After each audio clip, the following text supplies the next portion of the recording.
Hello there to Lou. So I'm going to record a couple of videos to help you pass your functional skills paper next time.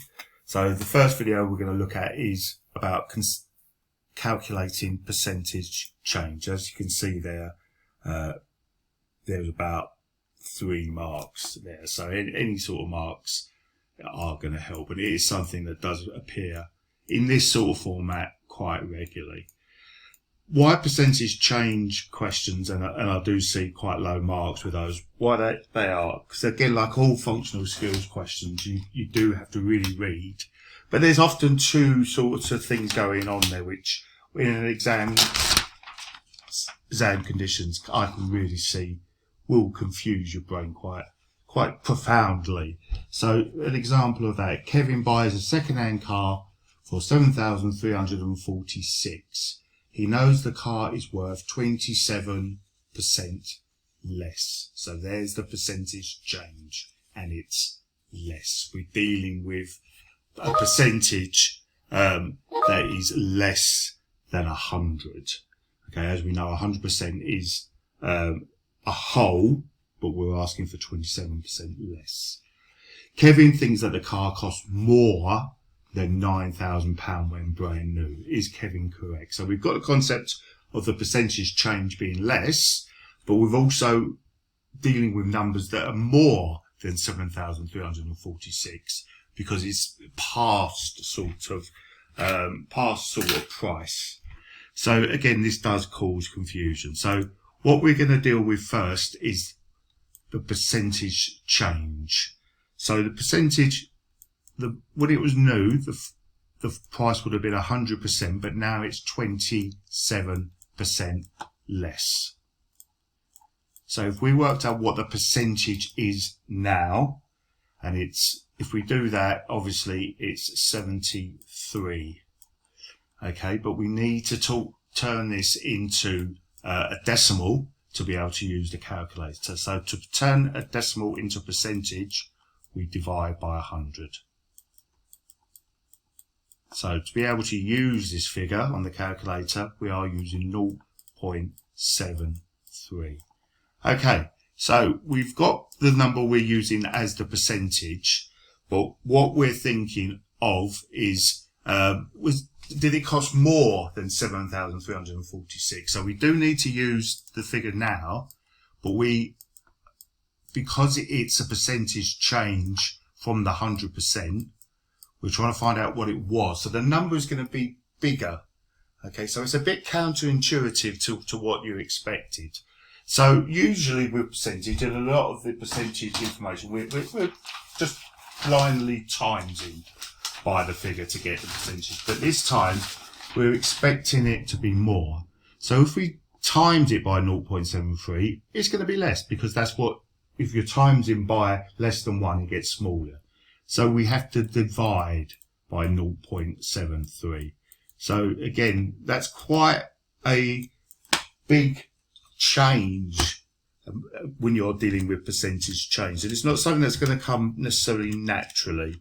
So we do need to think about the actual wording of the question. There's not many times when you're actually dividing in percentage change, but this is one of them. So if we divide it, we get this figure, 10,063, and we can see that yes, that is more than 9,000. Okay, so this is another percentage change question, but again, looking at it from a slightly different angle, there won't be a regular pattern like there is if something like group frequency tables. You are going to have to identify its percentage change and then go back and say, oh, okay, how do I manipulate the figures?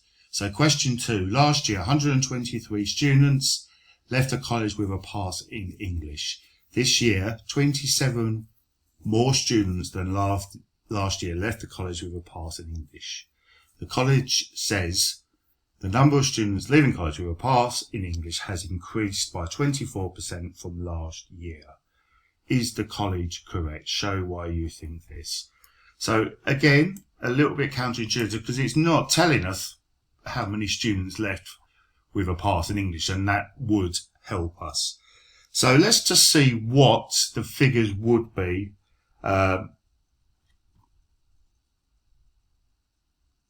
if it was an increase in 24%, which is ultimately what we're considering. So again, this time percentage change, but it's increased. So the number we're going to deal with is going to be more than 100. So that is always going to be something that you're looking at. Is the percentage number going to be less than 1 or more than 1?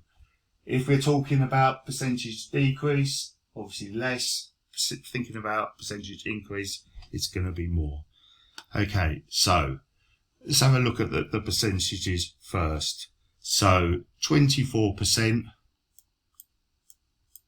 So if we turn that into a decimal to be able to use it, it's 0.24, but it's 0.24 more than the full amount. So this time we use the 0.24 to add it on to the 1. So this is what it would be if the increase was 24%. Okay, so the amount of figures, if it was 24%, we'll come to that. Obviously, we're not dealing with 0.52 of a student, so 152 students. That's what it would be if it was true that it was increased by 24%. So what we need to go and find out is what it actually did increase by. So 123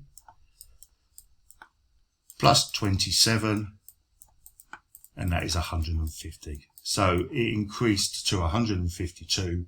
24% would be, increased to actual 150. 24% would be 152. The college is not correct.